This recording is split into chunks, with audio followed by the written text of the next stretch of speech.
पिछले 10 दिन में 3 लोगों की जान गई, जिनमें 2 छोटे बच्चे एक महिला। किसान अपने खेत पे नहीं जा पा रहा, सरकारी कर्मचारी आराम से पढ़ के दफ्तरों में सो रहे हैं। ये नहीं हुआ। मैं लोगों को मरते हुए देखना मेरी बस की बात नहीं है, इसलिए हम और हमारी पार्टी आज यहाँ आंदोलन, और अगर इस पर कोई ठोस कार्रवाई नहीं होगी तो हम लगातार इस धरने को चलाएंगे। आज हम शाम में कम से कम 25 लाख रुपए का मुआवजा जो है सरकार को देना चाहिए, और ये जिम्मेदारी सरकार की, जनता टैक्स देती है और उनकी जान पे जो है, जानवरों की जान की वैल्यू है लेकिन इंसानों की जान की वैल्यू नहीं, ये और शर्म। बिजनौर में आज नगीना सांसद चंद्रशेखर आजाद का जबरदस्त तरीके से प्रदर्शन है वो देखने को मिलता हुआ नजर आया। गुलदार के हमले में जो मौतें हुई है उसी के विरोध में चंद्रशेखर आजाद का आज प्रदर्शन है वो देखने को मिलता हुआ नजर आया। चंद्रशेखर आजाद ने सरकार से भी मांग की है, प्रशासन के ऊपर भी चंद्रशेखर आजाद ने सवाल खड़े किए हैं। चंद्रशेखर आजाद ने साफ तरीके से कहा कि गुलदार के हमलों से परेशान होकर अब जनता, किसान, मजदूर घर से बाहर निकलने के लिए तैयार नहीं है। सरकार भय मुक्त करे बिजनौर को। गुलदार के अंदर हालिया में 13 सितंबर से नजीमाबाद क्षेत्र गांव यूसुफपुर महेंद्र की पत्नी मीरा की यहां पर मौत हो गई गुलदार के हमले से। साथ ही और ही अलग अलग जगहों से ऐसी खबरें हैं वो निकल कर आई है। चंद्रशेखर आजाद ने कहा कि अब तक बिजनौर में गुलदार की हमले से करीब 43 मौतें हैं वो हो चुकी है। मैं इन मौतों को ऐसे नहीं देख सकता, मैं जो जनता की जान ऐसे नहीं गंवा सकता। सरकार इस मामले में कार्रवाई करे।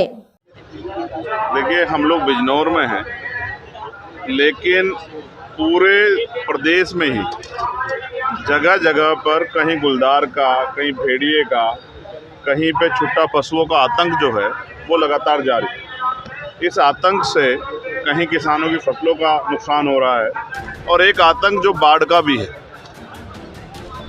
बाढ़ का भी एक भयानक आतंक, जिसमें हजारों बीघे किसानों की फसल को नुकसान हुआ और मुआवजे के नाम पे कोड़ियां बांटी गई। ये तमाम समस्याएं जिनसे जनजीवन अस्त व्यस्त हो रहा है।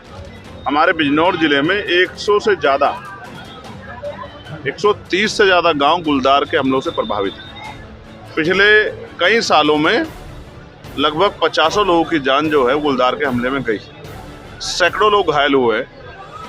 अभी पिछले बीते 10-15 दिनों में 3 लोगों की जान गुलदार ने ली, जिनमें 2 बच्चे, तो एक बच्चा 8 साल का है, एक बच्चा 9 साल का, एक महिला है, जिनकी जान चली गई। शासन प्रशासन की गैर जिम्मेदारी के कारण, सरकार के निकम्मेपन के कारण लोगों की जान जा रही है और कोई सुनने वाला नहीं। चारों तरफ हाहाकार मचा है।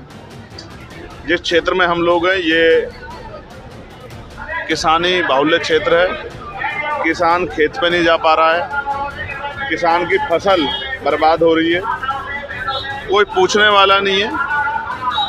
5 लाख रुपए का मुआवजा मिलता है, परिवार का कमाने वाला चला जाता है, पूरा परिवार बेबस हो जाता है। 5 लाख रुपए का मुआवजा पर्याप्त नहीं है। हम चाहते हैं कि हमारा क्षेत्र गुलदार मुक्त क्षेत्र बने। इसके लिए हमने विभिन्न प्रयास किए। मैं खुद जो है केंद्रीय मंत्री से मिला, उन्होंने मुझे आश्वासन दिया कि वो विजिट करेंगे। मैंने एक लेटर उनको दिया था, उन्होंने वाइल्ड लाइफ इंस्टीट्यूट देहरादून को वो लेटर दिया। उसके बाद यहाँ एक टीम आई, लेकिन फिर सब लोग सो जाते। जैसे मैं बार बार आवाज़ उठाता हूँ, मैंने पार्लियामेंट में भी इस विषय को उठाया, मुझे आश्वासन मिला कि इस पर काम होगा, लेकिन फिर भी लगातार लोगों की जान जा रही है। अब मैं समझता हूँ कि अब इस पर चुप्पी रखना, उन हत्या में बराबर का दोषी, जो हत्या गुलदार द्वारा की जा रही है, उनमें बराबर का दोषी बनना है। अब इस पर चुप्पी खतरनाक है, इसलिए आज हम लोग आंदोलन कर रहे हैं। और रात में जो गुलदार बाहुल्य क्षेत्र जहाँ गुलदार दिखाई दे रहा हमला कर रहा है, उसी क्षेत्र में जाके हम लोग टेंट लगा कर रहेंगे। हमारा जीवन भी आम आदमी के जीवन से ज़्यादा महत्वपूर्ण नहीं।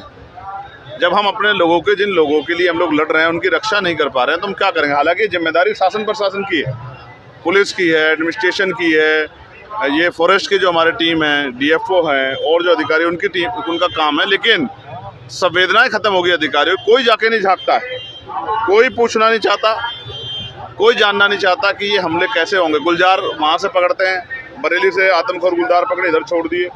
जो गुलदार पकड़े गए, 134 गुलदार पकड़े गए, कहाँ हैं? कहीं रखे गए हैं, कहीं नहीं रखे गए, वापस छोड़ दिए गए हैं। वो दोबारा पिंजरे में भी नहीं आते, और वो क्योंकि पुकार हो गए, वो लोगों का खून उनके मुंह लग गया है, वो आदमखोर हो गए, इसलिए वो जाके ज़मीन पे जाके फिर से जो है लोगों के जीवन से खिलवाड़ करते हैं, क्योंकि कोई नेता नहीं मर रहा है, कोई अधिकारी के कोई नुकसान नहीं हो रहा है, इसलिए गरीब किसान मजदूर पिस रहा है। इसलिए सरकार को एहसास है। जिन माओं ने 9-9 महीने पेट में रखे उनसे पूछ के देखिए, जिन्होंने अपने बच्चों को अगर सुई लग जाती है तो वो चीख पड़ती हैं, जिनके बच्चों को नोच लिया गुलदार ने, उनका मुंह नहीं मिल रहा है, उनके हाथ पैर नहीं मिल रहे, उन माओं से पूछे उनके ऊपर क्या बीत रही है। उन माओं की चीख सुन के आज हम लोग यहाँ हजारों संख्या में इकट्ठा हुए कि जुल्म को का खात्मा करना पड़ेगा। और मैं मानता हूँ ये गुलदार का आतंक नहीं, सरकार का आतंक। सरकार अगर जिम्मेदारी उठाती, सरकार अगर ठोस कार्रवाई करती तो आज इतने लोगों की जान नहीं जाती। इसलिए हम लोग आंदोलन कर रहे हैं, और अगर ठोस व्यवस्था नहीं होगी तो हमारा आंदोलन जारी रहेगा।